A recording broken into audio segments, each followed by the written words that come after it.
I always believed the truth had a sound. That when something was wrong, really wrong, it would ring in your ears like a fire alarm or a thunderclap. Something unmistakable. But that's not how it happened. For me, it started with silence. Dust, paper, and a lie tucked neatly inside a book meant to protect our souls. The day it all began wasn't special. It was a Sunday like any other.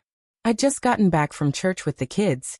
Maya, our 15-year-old, glued to her phone, and Ben, our quiet, thoughtful 12-year-old, tugging at my sleeve asking if we could get donuts on the way home. My husband, Daniel, didn't come with us that morning. Said he had to catch up on work from the home office. I didn't question it. That was my first mistake. I hadn't questioned a lot of things in years. Daniel's mother had passed away 3 weeks earlier, and we were finally beginning the painful process of clearing out her house. She'd left behind everything. Photos, trinkets, even her wedding dress, still boxed in tissue from 1968. Daniel didn't want to deal with it. Said it was too hard. So it fell to me to organize what stayed and what went. That's how I ended up sitting on her bedroom floor, sorting through a box labeled Faith and Family. Inside was a stack of old Bibles, one of which belonged to Daniel as a boy. I smiled seeing his childhood scrawl on the inside cover. Then there was her Bible, the one she read every night, dog-eared and filled with underlines and notes in the margins. And that's where I found it. I wasn't looking for anything. I wasn't suspicious.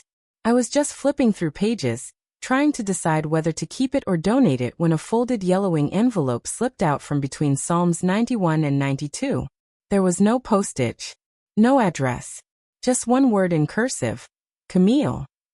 At first, I thought maybe it was something sentimental, an old friend, maybe a nurse from the hospital. But when I unfolded the letter, my stomach twisted in on itself.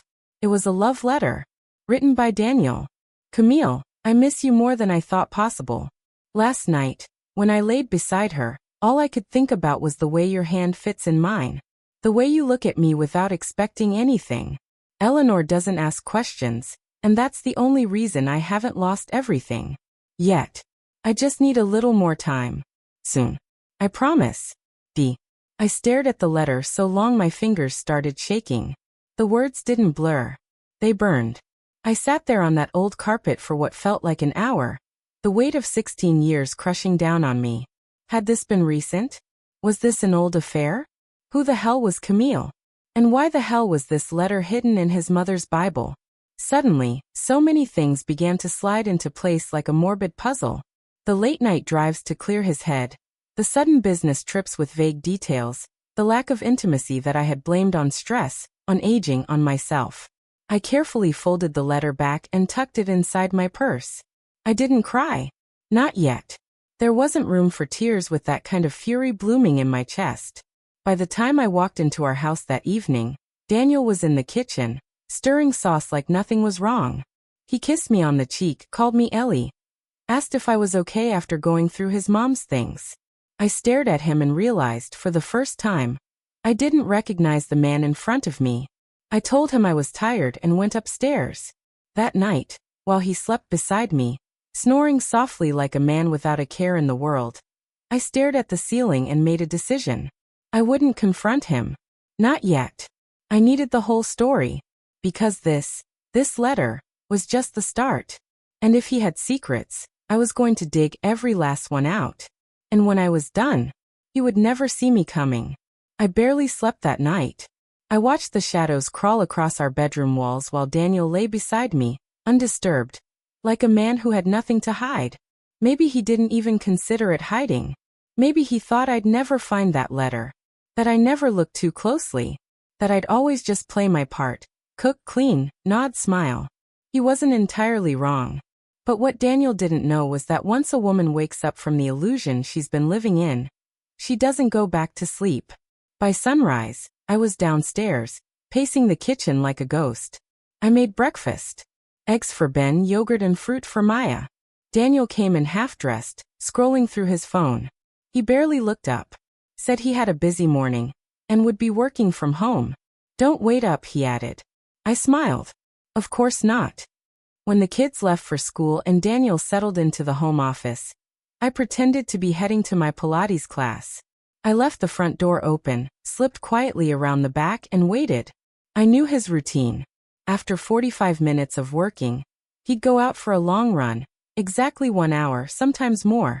Always with that smug little smirk when he came back, like he'd done something productive.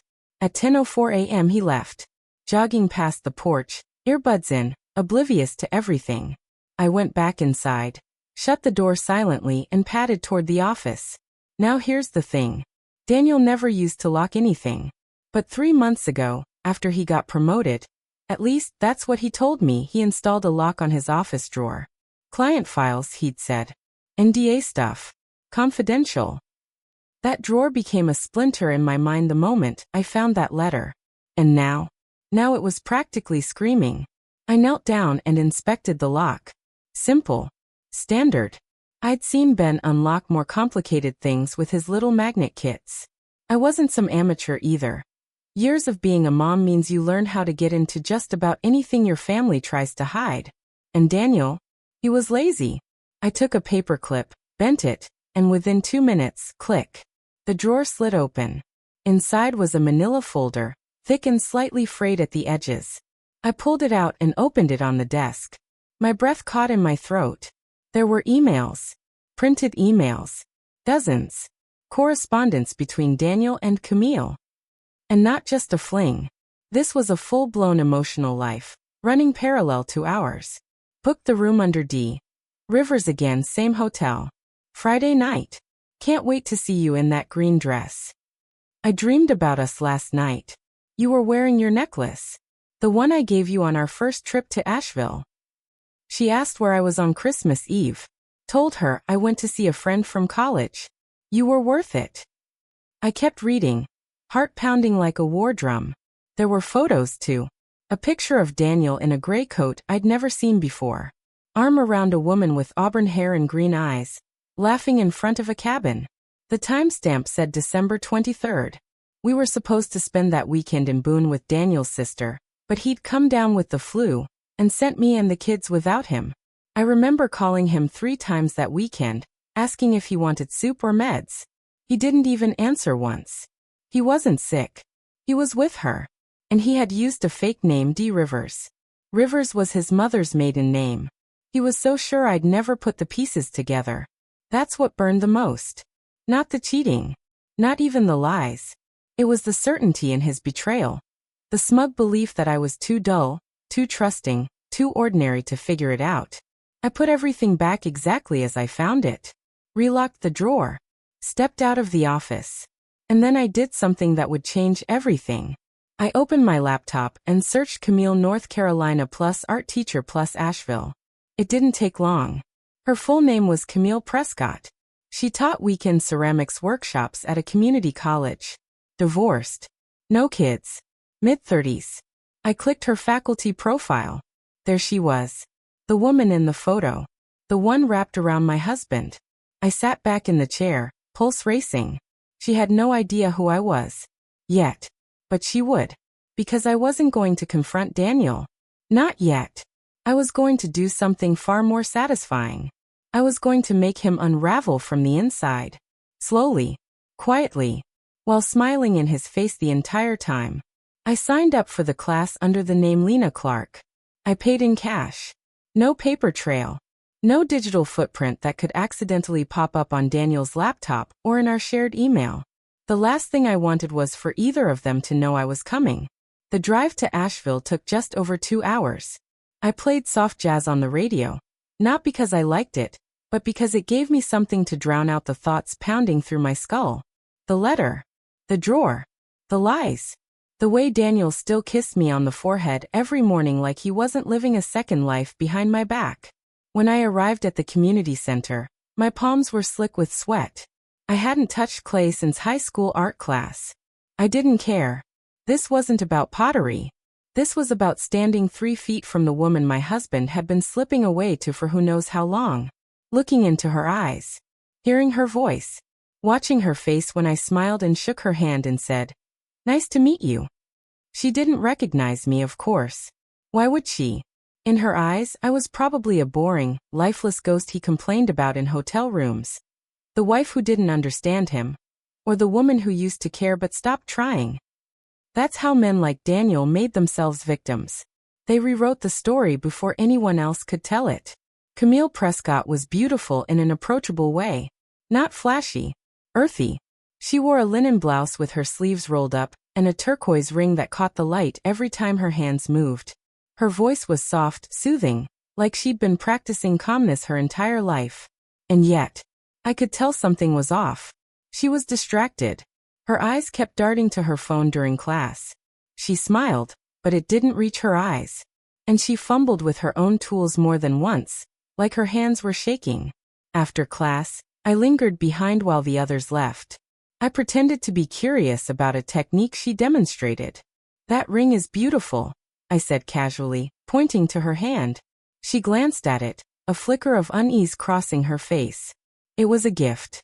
From someone special? Her mouth twitched. Was. She turned and began wiping down the table. I don't know what made me push further, but I said, "He must have meant a lot." That's when she looked at me, really looked. Her green eyes locked on mine with something sharper than suspicion. Almost fear. "You're not here for pottery, are you?" she asked. I froze for a second. Then smiled. "Why would you say that?"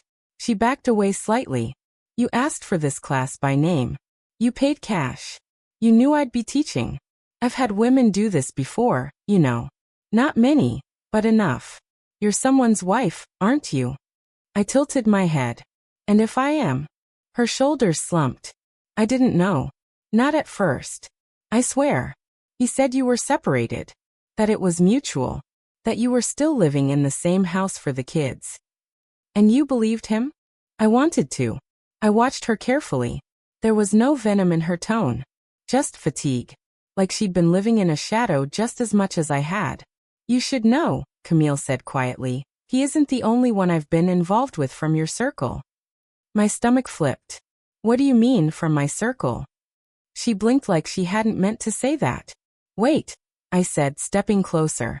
"Who else?" Camille glanced at the clock. "Look, I don't want drama. I ended things. I haven't heard from him in over a month." Him. She flinched. "You said from my circle. Are you talking about someone else in my family?" Camille's eyes filled with something I hadn't expected, guilt. Then she said the name that made my knees nearly buckle. "Jeremy. My brother." I drove home in silence. The kind of silence that presses against your skull until it echoes. My brother Jeremy was my closest family. He'd helped Daniel and I with the down payment on our house. He was the one who gave Daniel his first job out of college. And now I realized he had been the one to introduce Camille into our lives. What if it hadn't been Daniel who met her first? What if Jeremy had? Had they passed her around like some dirty secret? Was she some kind of sick game between them? That night, I opened a bottle of wine and sat in our backyard alone. The string lights Daniel had installed last summer flickered gently above me. They used to feel magical. Now they just made the shadows look more cruel. I called Jeremy. He didn't answer. I texted. "We need to talk. Don't lie." He responded in under a minute. "Come by the garage tomorrow. I'll tell you everything." The next morning, I parked outside Jeremy's auto garage just after 8 a.m. The bay doors were still half closed, the air thick with the scent of oil and old metal. I stepped inside. He was under a car, just his legs sticking out, pretending to be busy, like crawling deeper into the engine could help him avoid the conversation that was coming. "Out," I said sharply. Jeremy slid out slowly, wiped his hands with a rag, and looked at me like he'd been dreading this moment his whole life. "You want to tell me why the woman my husband's been cheating with knows your name?" I asked. He didn't flinch. Just sighed, tossed the rag on the workbench, and nodded toward the tiny break room in the back. We sat. Fluorescent lights hummed above us. There was a coffee pot on the counter that looked like it hadn't been cleaned since the Obama administration. "I met Camille first," he said after a long pause, "at a trade expo in Nashville. She ran a craft booth. This was 3 years ago." My mouth went dry. 3. He nodded. "We flirted. I asked her out. We had a thing. Only lasted a couple of months. Nothing serious." I leaned forward, ice in my voice. "Then how did she end up with Daniel?" Jeremy wouldn't look at me. She asked about my family once. I might have mentioned you and Daniel. How you were living comfortably. How he worked for that investment firm. And I showed her a picture. I froze. Of me and Daniel? He nodded. It was a Christmas photo. You and the kids were in it. My stomach flipped. You introduced her to my marriage. To my life. You handed it to her on a silver platter. He buried his face in his hands. I didn't know she'd go after him, Al. I swear to God I didn't. Did you tell Daniel about her? I mentioned her. In passing. Said she was an artist I met. That she was different. Calm. Free. I laughed bitterly. So you planted the seed. And he took the bait. Silence settled like cement between us. I thought he was happy with you, Jeremy finally said, his voice cracking. I didn't know he'd actually go behind your back. You knew enough to keep your mouth shut, I said. That makes you complicit. He winced. And I realized something even uglier than the affair itself. It wasn't just that Daniel had betrayed me. It was that the people closest to me, the ones I'd defended, protected, loved, had quietly watched it happen. I didn't say anything, Jeremy said. Because by the time I realized what she was doing, it was too late. She had her claws in. And Daniel, he's not who you think he is. I narrowed my eyes. What's that supposed to mean? Jeremy took a long breath, leaned forward, and lowered his voice. He's been hiding money, Al. What? He pulled open a drawer and took out a folder. I found out last year. Some of it's in offshore accounts. Some's invested through shell companies. He told me he was protecting the family. That you didn't understand financial strategy. He said that to you? I helped him set up one of the LLCs. But when I asked more questions, he got angry. Said if I ever opened my mouth, I'd lose the shop. The house. Everything. I stared at the papers in the folder. Numbers. Names. Account summaries I didn't recognize. Why are you giving this to me now? Jeremy looked ashamed. Because I didn't know he was planning to leave you. I thought it was just some midlife crisis fling. A phase. But now it's a whole new life. I finished for him. He nodded. And I think he wants to take everything with him. I left the garage numb. My brain spun in circles that had no exit. I'd spent years thinking I was building a life with Daniel. Brick by brick, moment by moment. But all this time, he had been quietly preparing for an escape route. One that didn't include me. Or the kids. Or even decency. By that afternoon, I had called a lawyer. A woman named Lorraine Sanders who came highly recommended for cases involving hidden assets and marital fraud. She had a voice like gravel and a memory like a steel trap. I want everything documented, I told her. I want to expose every penny he's hiding. Done, she said. You've already done half my work for me. That evening, I cooked dinner like normal. Pasta. Garlic bread. Ben helped set the table. Maya stayed on her phone. Daniel came home late. Said he'd been at a meeting. Kissed my cheek like he always did. And for the first time, I didn't feel like a fool. I felt like a bomb. Waiting. Ticking. Smiling. Because now I had what I needed. Proof. Motive. Leverage. All I had to do was wait for the right moment to detonate it. Revenge doesn't begin with rage. That comes later. It begins with clarity. A clean, sharp understanding that the life you thought you were living was an illusion. And the only way forward is through fire. After meeting with Lorraine, my attorney, I started planning in silence. Every smile I gave Daniel was rehearsed. Every casual question I asked about his meetings, his schedule, his mood calculated. I acted as though nothing had changed. And behind the curtain, I changed everything. I moved $10,000 from our joint savings into a personal account he didn't know about. I had every legal right to half of it. But I didn't want half. I wanted first. I contacted a forensic accountant Lorraine recommended. I stopped by our bank and ordered certified copies of every transaction for the last 3 years. I even installed a password-protected camera in the office, facing that locked drawer, just in case he tried to move or destroy anything. And then I set the bait. Daniel had always been a sucker for business recognition. So I created a fake investment opportunity through a burner email under the name M. Rowe. a shell company supposedly expanding into Charlotte's real estate scene. I built a fake website, bought a domain, designed a pitch deck using a template from Canva. Then I sent the email. Hi Daniel. We're looking for private capital partners with a strong real estate portfolio. Your name was referred to us by an advisor out of Santa Fe.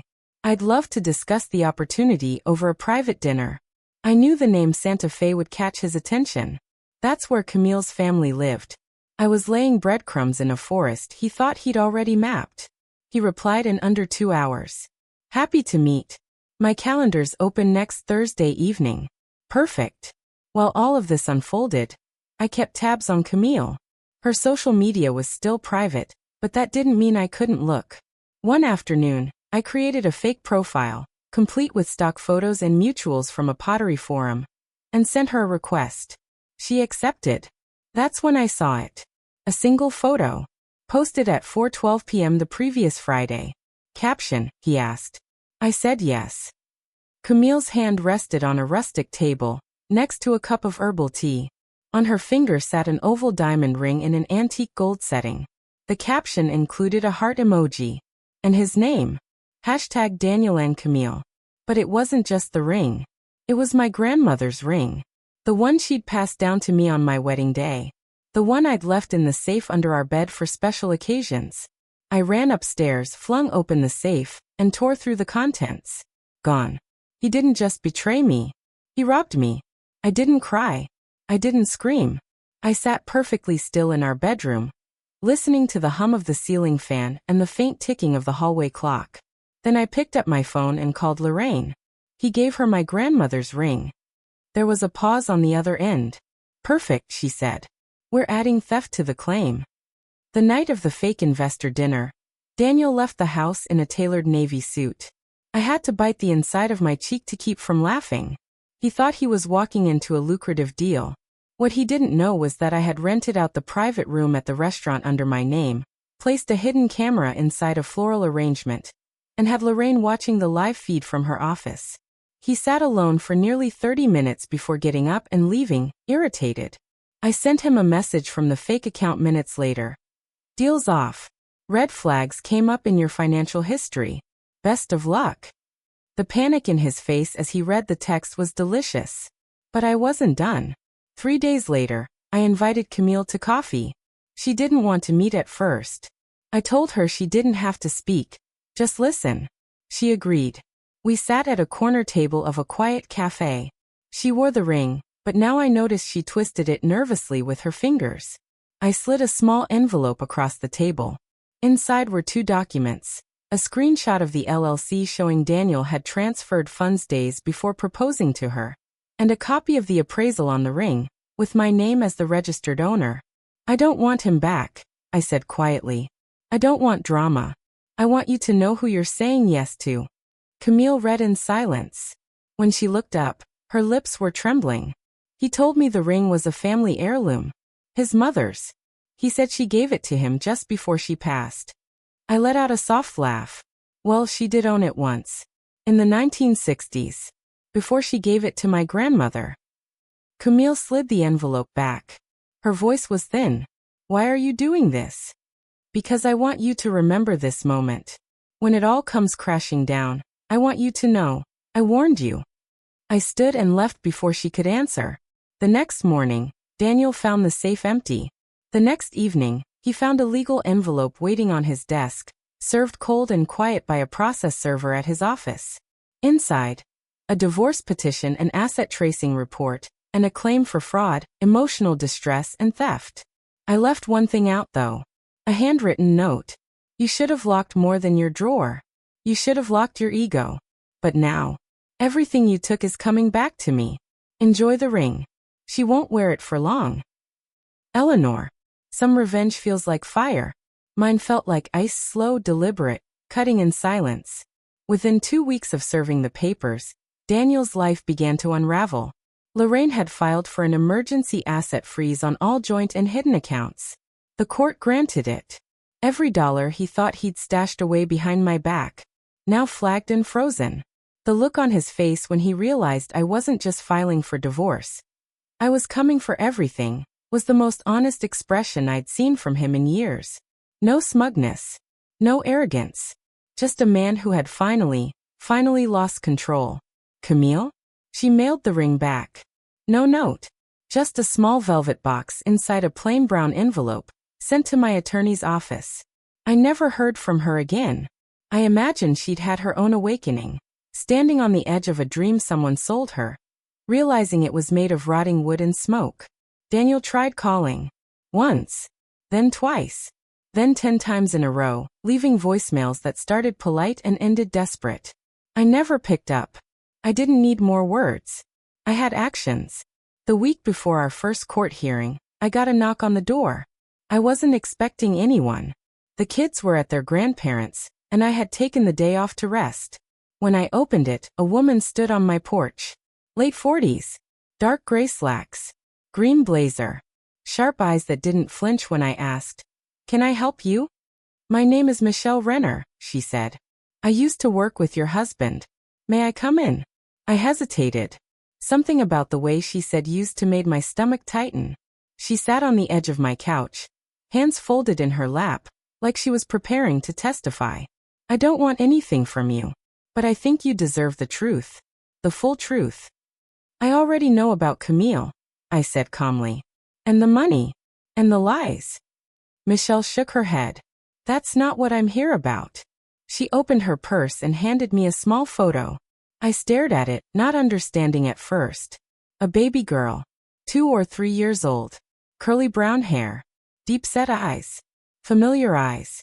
"She's mine," Michelle said. "But Daniel is her biological father." I don't remember standing up. But I was on my feet, heart pounding in my ears.